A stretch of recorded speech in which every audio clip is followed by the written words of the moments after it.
Halo teman semua, nama aku Daniel dan di video kali ini aku ingin kembali menjawab pertanyaan teman-teman mengenai easy cash ya teman. Kalau misalnya di video sebelumnya kita udah jawabin, kali ini kita bakal menjawab pertanyaan sisanya yang belum terjawab. Yang pertama dari Kak View Media, Bang, kalau saldo balance yang nggak ditarik-tarik, apakah nggak apa atau gimana? Please dijawab. Oh, ini kayaknya sebelumnya aku udah jawab di video sebelumnya ya teman, yaitu sebaiknya kamu menarik dana kamu. Kenapa sebaiknya ditarik? Karena kalau misalnya dananya didiamkan aja, terus nggak dipakai buat apa-apa, pada akhirnya uang tersebut nggak akan menghasilkan apa-apa. Mungkin ada baiknya kamu taruh, misalnya kamu taruh di bank digital, taruh di Cbank, taruh di Neobank, atau kamu beliin reksadana di Bibit, itu lebih baik ya teman, akan mendapatkan return. Atau kalau misalnya ada di EasyCash pun, ada baiknya kamu sekalian mendanai aja. Kalau misalnya kamu nggak pakai, ya udah sebaiknya kamu tarik aja ya. Kayak misalnya balance aku sekarang saat ini 17 juta, nanti aku bakal either pakai buat mendanai, atau mungkin aku bakal tarik juga. Karena kalau misalnya diam di sini, itu nggak akan menghasilkan apa-apa ya. Berikutnya dari Kak Pop Musical Studio, mau tanya, ini NPWP saya dipinjam mulu, kenapa ya? Padahal nomor sudah sesuai. Nah, kalau misalnya NPWP kamu masih belum diterima, langkah yang kamu bisa lakukan hanya tinggal menunggu ya, men. Yang penting kamu submit semuanya dulu. Kalau misalnya kamu ke bagian NPWP ini, misal kamu cek ke bagian NPWP, pastikan kamu mensubmit semua yang diminta ya, men. Termasuk nomor NPWP-nya, termasuk foto NPWP-nya. Pastikan NPWP-nya itu kamu foto dengan jelas. Aku pribadi, aku submit NPWP karena NPWP ku bersifat digital, jadi aku submitnya foto dari layar monitor. Itu juga bisa ya, men. Cuma kalau misalnya di beberapa aplikasi lain seperti Rupiah Cepat yang lain, itu kamu nggak bisa mensubmit menggunakan foto digital, tapi kamu harus print NPWP-nya, kemudian kamu submit dengan foto kartu tersebut. Berikutnya adalah KTP. Kamu juga pastikan harus mensubmit KTP kamu dan submitnya itu dengan foto yang jelas, karena kalau misalnya foto yang nggak jelas, nanti ada kemungkinan ditolak. Jadi kalau misalnya kamu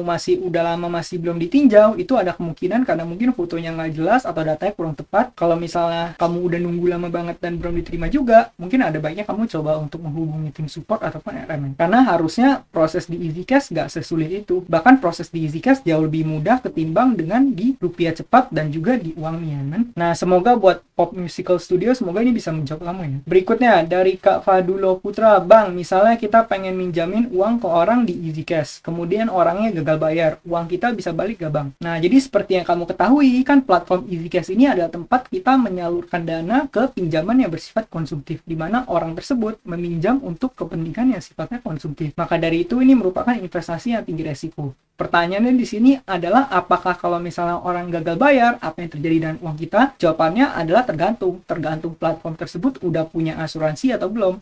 Kalau misalnya platform yang udah punya asuransi seperti EasyCash atau misalnya Asetku atau misalnya Uangmi, itu kan ada asuransinya. Nanti dana kita bakal diganti, tapi pastinya sepertinya returnnya nggak bakal diganti dan juga mungkin bakal butuh waktu ya teman. Mungkin ada sekitar berapa bulan setelah gagal bayar baru nanti asuransinya aktif untuk mengcover uang kita yang hilang. Tapi itu pun sepertinya cuma dana pokoknya aja ataupun cuma sekian persen tergantung dengan ketentuan asuransi yang digunakan oleh platform P2P lending konsumtif tersebut. Jadi jawabannya adalah uang kita bisa balik kalau misalnya ada asuransinya. Nah, tapi salah satu lagi yang menjadi concernku juga adalah kalau misalnya nanti terjadi gagal bayar secara masif, kalau misalnya semua dananya gagal bayar, semua pinjaman outstandingnya yang sekarang gagal bayar, itu kan jumlahnya bisa sampai puluhan T. Apakah asuransinya kuat untuk menalangi uang sebanyak itu? Jawabannya adalah ya belum tentu juga ya kan, karena kalau misalnya asuransinya nggak kuat ya sama aja. Jadi kalau menurut aku pribadi, walau gimana pun tetap ini investasi yang sifatnya tinggi resiko. Makanya aku selalu tekankan berkali-kali kalau kamu pengen invest di sini, pastikan jangan pernah taruh porto kamu yang terlalu gede. Kamu boleh taruh sebagian aja dari porto. Begitu juga aku pribadi, aku naruh di EasyCash sekian karena ini hanya sebagian dari portoku ya. Aku hanya siap hilangnya uangnya segini. Aku nggak siap untuk hilang lebih banyak uang dari sini. Maka dari itu aku hanya mengalokasikan porto yang sesuai dengan profil resiko aku dan juga aku hanya mengalokasikan sebagian dari danaku. Sebagian dana lainnya disebar lagi ke berbagai macam instrumen lain. Ada yang aku taruh di Rupiah Cepat, ada yang di P2P lending produktif, ada yang di Asetku, ada yang di saham, reksadana, cryptocurrency, bisnis, dan semacamnya ya, man. Jadi pastikan kalau kamu pengen investasi di sini,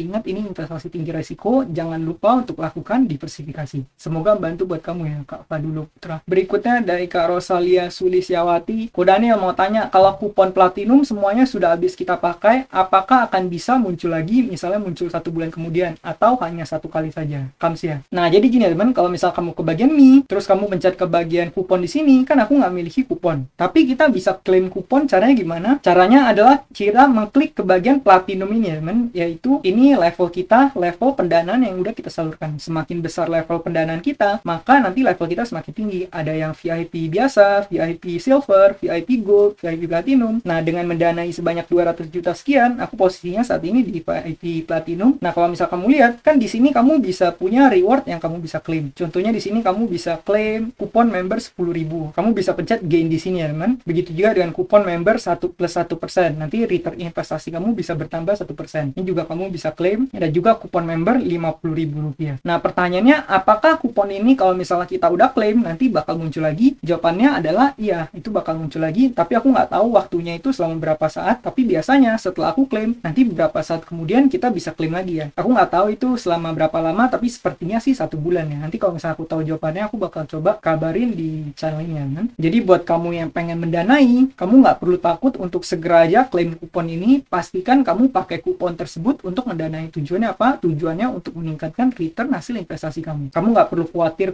kuponnya bakal habis, karena nanti setelah aku kuponnya bakal di reset lagi. Atau kalau misalnya kuponnya nggak ada pun, kamu nanti bisa nunggu event supaya kamu bisa mendapatkan return yang lebih tinggi. Bahkan kalau kita lihat saat ini, returnnya menurut aku lagi cukup menarik ya, teman. Dimana kalau kita danainya 1 tahun, kita bisa mendapatkan return hingga 21%. Menurut aku itu udah lumayan banget ya, teman. Kalau misalnya kita bandingkan dengan para kompetitornya, P2P lending, Konseptif lainnya. Dimana asetku returnnya aja udah sekarang di bawah 14%, uangnya cuma 11%, rupiah cepat masih lumayan, masih lebih tinggi, bisa sampai 17-18% kalau tenornya panjang. Tapi EasyCash saat ini yang memberikan return paling tinggi ya, kan? Kalau secara profil resiko, menurut aku semuanya investasi yang tinggi resiko. Nah, semoga ini bisa membantu kamu ya. Berikutnya dari Kak Enriansia mau tanya, misalnya kita memberi pinjaman, apakah bagi yang peminjam itu referensi kita juga, misal kayak undang teman atau bagaimana? Atau udah dibantu melalui iklan dan kita tinggal konfirmasi aja. Nah, jadi gini ya teman, dalam kamu menyalurkan pinjaman di EasyCash, kamu nggak perlu pusing apa-apa. Yang perlu kamu siapkan hanyalah uang. Dimana setelah kamu top up, seperti biasa kamu langsung bisa menyalurkan dana. Kamu nggak perlu cari peminjam, kamu nggak perlu cari referensi untuk orang yang pengen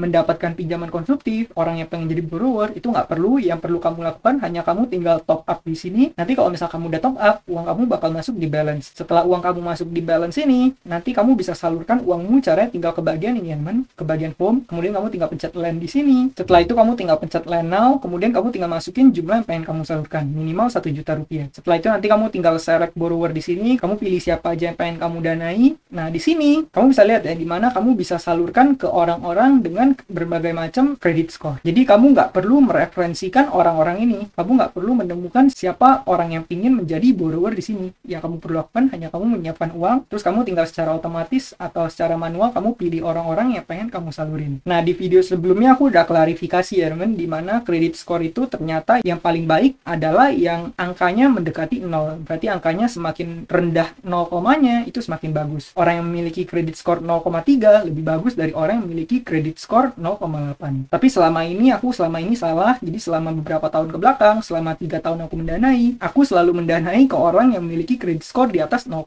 Jadi 0,5, 0,6, 0,7, 0,8. Dan ternyata itu salah. Namun secara pengalamanku, tetap semua uangnya kembali dan gak ada yang masalah di EasyCash ini ya, kan? Cuman aku udah ingetin berkali-kali, performa masa lalu nggak bisa menjamin performa masa depan. Jadi gimana pun, aku sekali lagi bakal ingetin, ini merupakan investasi yang tinggi resiko. Pastikan kamu siapkan uang kamu yang siap hilang dan sesuai dengan profil resiko kamu, dan jangan lupa diversifikasi. Jadi gitu ya buat Kak Enriansia, semoga ini bisa membantu kamu ya. Kamu tinggal perlu menyiapkan uang dan langsung bisa mendanai. Kalau misal kamu masih belum tahu gimana cara mendanainya, kamu bisa cek ke playlist EasyCash di channel ini untuk berbagai macam tips mendanai di EasyCash ini. Pertanyaan berikutnya dari Kak Vitamin C96, apakah WD harus dari Bank BCA? Oh, ini nanti kita bakal sekalian WD aja kan, dan aku bakal tunjukin gimana cara WD-nya. Aku bakal jawab yang ini dulu. Dari Kak Irfan Surya 27 vlog, Kak, uang saya di lending aset terus gak tahu cara pindahinnya ke balance gimana, saya mau WD soalnya. Nah, jadi gini ya teman, kalau misalnya kamu baru masukin uangmu, kamu baru top up, uangnya kan baru masuknya bakal di balance. Nah, kalau kamu udah mendanai uangmu bakal otomatis masuknya di lending aset, dimana kamu bisa cek di sini kan, aku memiliki porto 218 juta sekian. Nah, di sini aku punya 200 juta di lending asset, artinya apa? Artinya uang aku yang sedang didanai ke orang itu jumlahnya ada di angka 200 juta, di mana pinjamannya ada banyak banget. Nih kamu bisa lihat ada puluhan sampai ratusan orang yang menerima pendanaan dari 200 juta ini. Nah, kalau misalnya pendanaan kita yang di lending asset ini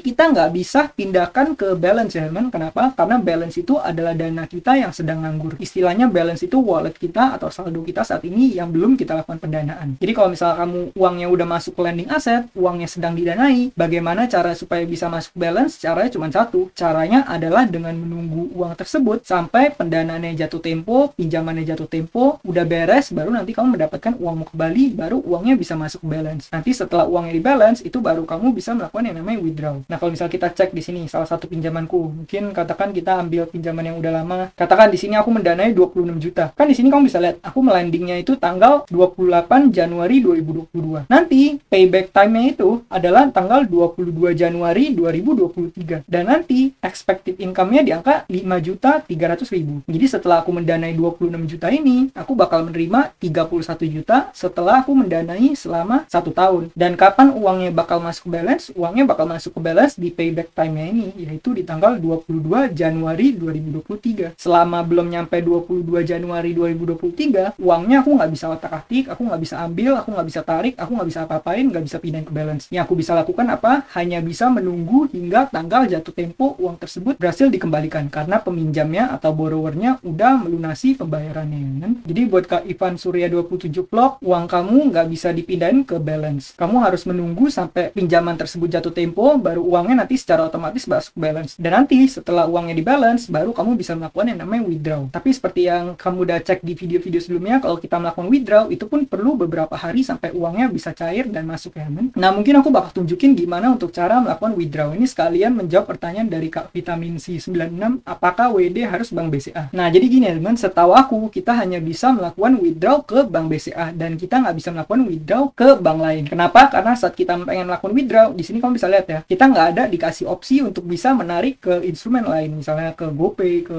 bank lain atau apapun, atau misalnya seperti Bibit, di mana kita bisa add rekening. Ini nggak bisa ya, kita hanya bisa melakukan withdraw ke bank utama kita yang kita daftarkan di EasyCash ini, di mana bank tersebut adalah Bank BCA. Jadi kalau menurut aku sepertinya sih kita hanya bisa menarik ke BCA. Tapi apakah nanti ke depannya bakal di-add bank-bank lain? Kalau menurut aku sih harusnya sih bakal ya teman. Kita tinggal nunggu update dari EasyCash saja. Karena seperti yang kita tahu kan nggak semua orang juga memiliki bank BCA ya kan. Jadi aku cukup yakin nanti ke depannya pasti bisa semakin fleksibel sih, untuk semua platform juga demikian ya. Untuk saat ini kita hanya bisa melakukan yang namanya withdraw melalui BCA. Cuma kamu nggak perlu khawatir karena dengan kamu melakukan withdraw dari BCA, itu pun kamu nggak dikenakan biaya sama sekali. Oke, mungkin aku bakal tunjukin aja langsung gimana cara melakukan withdrawnya. Kamu tinggal pencet withdraw all di sini. Kalau misalnya kamu masukin secara otomatis, itu juga bisa. Misal kamu cuma pengen narik 10 juta. Nah, itu bisa juga. Itu tergantung berapa uang yang ada di current balance. Karena uangku saat ini di current balance atau uang yang nggak didanai 17 juta, maka aku bisa nariknya 17 juta. Jadi aku tinggal pencet balance di sini, aku pencet withdraw. Kalau misalnya aku pengen tarik semua, aku tinggal masukin withdraw all. Kalau misalnya aku pengen masukin jumlah tertentu, kamu tinggal ketik di sini. Saat ini aku bakal pencet withdraw all aja, kita tinggal pencet withdraw. Berikutnya nanti kita bakal dikirimin kode OTP dari SMS kita. Kita tinggal nunggu kodenya masuk. Nah, ini kodenya udah masuk ya, teman. EasyCash. Kemudian kita diberikan kodenya, kode verifikasi SMS, hati-hati penipuan. EasyCash tidak akan meminta kode verifikasi Anda, jangan kasih ke siapapun. Ya udah, kita tinggal masukin angka ini, 936530. 936530. Setelah itu, withdraw application success. Kalau kita pencet OK di sini, sekarang total asetku udah berkurang ya. Balanceku udah menjadi 0, lending asetnya tetap sama, tapi my asetnya udah berkurang karena balance-nya udah ditarik. Dan kalau kita pencet ke bagian home, di sini kamu bisa lihat you have pending order, di mana kita saat ini sedang ada melakukan penarikan. Expected success time-nya sekitar tanggal 6 Juli 2022, yaitu sekitar 3 hari dari sekarang. Jadi kita hanya perlu menunggu, biasa dijanjikan 3 hari, tapi biasanya 2 hari juga cair.